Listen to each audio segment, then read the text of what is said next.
Hello everyone and welcome back to another Dawn of War 3 video. This time it is in the open beta and I will be discussing the importance of early game elites. Now every race has these. For the Space Marines they have one of the cheapest I've seen with the 2-cost Kill Team Deathwatch Squad, who are basically just an extra unit who can very quickly be upgraded with flamers and therefore are very powerful against orcs, but also just in general. The ability to very quickly get an extra squad on your opponent is pretty impactful, and also the fact that you drop a drop pod on their faces is also kind of impactful as well. Now for the other races you have Zapnoggin for the orcs, the Mech Boy for the Eldar, you've also got Maka who's 3 cost, as well as Janezar who is 4 costs, and naturally for the Space Marines there is additionally the 4 cost Gabriel Angelos, the legend that is. Some say he's a bit too strong, but in this video we're really just going to be focusing on how I came back from a game that looked nearly lost with good usage of the Deathwatch kill team. So as you can see at the moment, we are literally just kind of spreading our dudes out, telling my tactical squad to actually do something useful and cap that bloody point I sent them to. And yeah, here we go, just spreading forces out, capping early resource points, pretty much everything that you should be doing at this point in the match. Now, in the west side of the map, where I sent one of my tactical squads, they do get in a bit of a brawl with some orc boys. Now, if you didn't know this, well, here's a bit of a bombshell info dump. Orc boys straight up beat every other beginning starting unit, simply because they are a very solid melee unit, and melee units, as soon as they actually get into a fight, as soon as they're actually in melee range with a ranged unit, they just destroy them completely. I think the actual damage values on the orc boys are something like 33 melee damage, so this is better than the 20-something range damage that the tactical squads will do, or your racial equivalent, and therefore the orc boys will take less damage going into the charge to get into actual melee range, and then once they're in melee they will make up the health difference very, very quickly. So orc boys are something to be scared of. So here you can see I'm kind of microing my worker around. Losing a worker in the early game is an absolute travesty, as it requires you to spend time actually building another one, as well as resources of course. And naturally, with only 2 tactical squads versus the same number of boy squads, given what I've just mentioned with boys, I have no chance of winning that fight. So pulling your units back to make sure you don't lose them and have to spend time, important time and momentum, as well as of course the resources to rebuild them, that is quite important. But regardless, I am definitely on the defensive, I'm on the back foot with this match, and therefore building a forward base is going to be a very risky proposition. Normally I do it every game, but in this match, given that I've quite clearly lost the initial advantage, I've decided to build my barracks at home, make it super safe, guaranteeing that I can build assault marines, which will be quite important in this game coming up. So you can see the barracks are done, and I will probably slap an assault marine squad in that first drop pod available to the Space Marine faction as soon as I have the requisition. So here we go. After I've reinforced my dudes, I will send them out across the map to try and at least distract the orc opponent whilst I rebuild to some degree and set up for the next push onto the map. So 3 tactical squads, near enough at 4 strength. We should be able to do a lot of damage, but quite clearly, as you can see on the map, he has some units already there which distract my tacticals from actually attacking the power node, which is annoying. Those darn kind of cute Gretchen actually getting some work done there, being a bit of a meat shield, but here we go. Some point I will build those assault marines, I promise you, but here we go, lots of orc boys. Naturally, tacticals, when not upgraded with flamers, do not have the best kind of DPS, so backing them up in these early game fights is very important. So here, I finally get a chance to call in my kill team, i.e. I actually had the requisite amount of elite points, so I did, just straight up, and I immediately upgrade them with flamers, as flamers, both in lore and in game, are very good against orcs, so that seemed like a pretty good idea. And now with the extra DPS of the flamers on the kill team, in addition to the vortex grenade that they have access to, that basically is a mini kind of black hole effect, on screen for a second at the target location, I actually have the potential to take a fight and potentially win it, despite the fact that Orc Boys are just so good in the early game. And this is the point where having access to the early power of the Deathwatch kill team, it's so important to be able to just challenge these games where you look almost out of the match. And here you can see, I'm still definitely not doing great. He is harassing my natural power nodes, and on the plus side though, there is the kind of flip side that I know that his entire army is over there on the east side of the map, close to my energy generator, so I am perfectly safe spreading out and capping some of his units, some of his nodes, on his side, on the west side of the map. So here we go, he notices what I'm doing, so he starts kind of edging my way. I don't believe he does go after the power generator, and I time the perfect vortex grenade and pretty much destroy, coupled with the flamer, most, I would say like 80% of the slugger, the melee boys' health before they actually get into melee, and at that point they're no longer really a danger. And that's just such a pivotal example of how powerful the kill team actually is in the early game. Them costing only 2 elite points means you can get them out guaranteed faster than any other elite unit. Admittedly, their power kind of drastically is reduced against Mako, who costs 1 more elite point. She can do a lot of damage against them very quickly with her spear kind of combos. And even some of the other units, if you wait a bit longer, when Gabriel Angelos comes out, he kind of slaps them around a bit silly, but in this window, when you have a extra unit, and at that an extra elite unit, the kill team, over your opponent, you can just win a fight as I just did, using a vortex grenade, a bit of sneaky micro, a bit of flaming the faces off of those filthy greenskins, and yeah, it goes very well. And here I'm just spreading my units out. You saw the scout squad earlier at my opponent's natural point all the way over on the west side of the map, so I'm sort of flipping the tables on my opponent here. I'm aggressively moving into his territory with a fairly cheap unit, the scout squad. And this way he has to concentrate on whether he wants to either fight me directly with his army, or deal with my scout squad, recap his point, and then fight me afterwards. And he decides to GG, simply because that well-timed vortex grenade and the early good usage of an early elite unit pretty much just wiped him out of the game.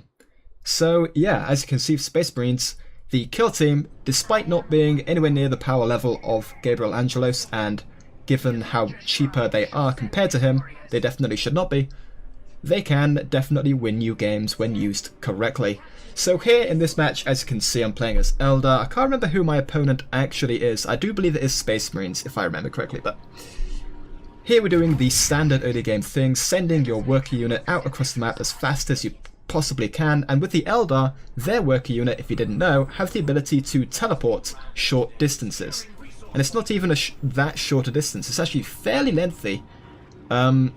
Admittedly, the cooldown is fairly long, but this gives their worker unit a lot of just safety and utility that other worker units don't really have, so that is pretty sick. In addition, we're generating a bunch of extra Dire Avenger squads, them being the basic Eldar Rifleman unit, if you want to call it that. So 3 basic units for me seems to be a nice count, because at the moment everyone playing the game does basically just that. Orc players will either build 3 Orc Boys straight up, or 2 Orc Boys, then move on, tech up to a Shooter Boy squad, and kind of transition from there. Eldar players will almost always go, I've found, with 3, or at the very least 2 Dire Avenger squads, and Space Marines are a bit more even actually from what I've seen. A lot of people go for two tactical squads followed by an Assault Marine squad, which I can definitely see the advantage of. But here we go, spreading units across the map, capturing nodes where I'm safe to do so, as well as sending units closer to the last known location of my enemy's forces, just to tell him that I will fight you at some point, and don't get too cozy on that easternmost point. So here, something I love to do in pretty much every game that I play when I can and I'm not falling behind, as in the previous game, I make my first building, and I produce it on this central island on my side of the map. And I do like to pull it back to this kind of the safest point of this island, simply because a lot of the sniper units, rangers and scout snipers, can actually hit it if you put it closer to the edge, closer to that central elite generating point generator thing. So here you can see I'm sort of just establishing myself with production in the center, and I've got my worker in that central ranged bubble shield. And with all of my dire avengers, I'm in a pretty decent position. I've got resources flowing in, I know where my enemy is, and I've got more points than he does, which is always nice. So here we go, throwing the odd plasma grenade, forcing my opponent to micro, which he does pretty well, to be fair. And yeah, at that point, not much else to do but back off, capture a node, and chill out.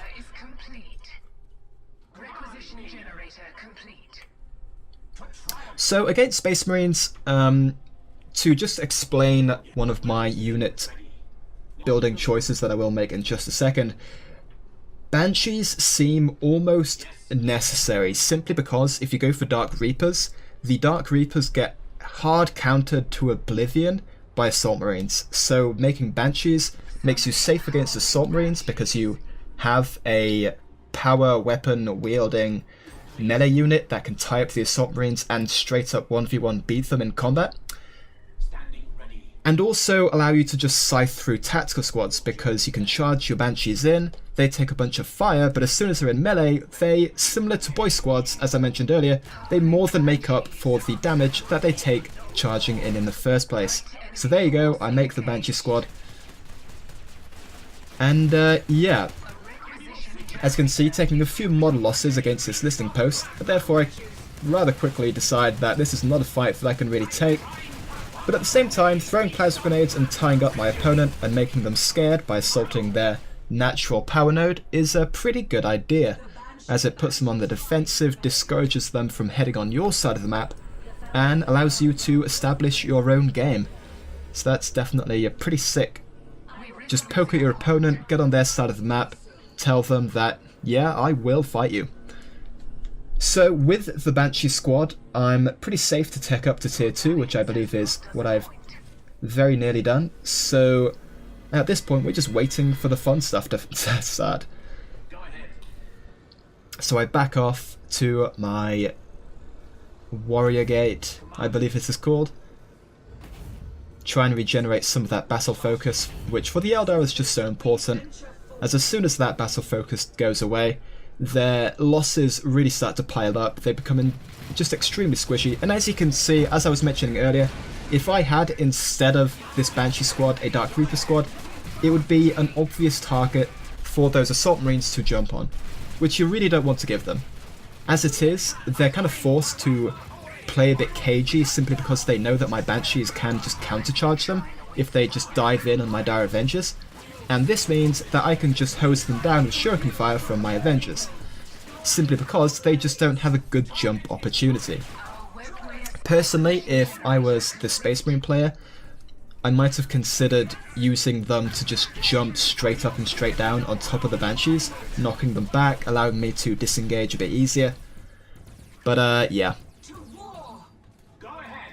I mean, on that same vein, just jumping out of combat was probably a good idea anyway. Losing units in the early game is just the last thing you want to do.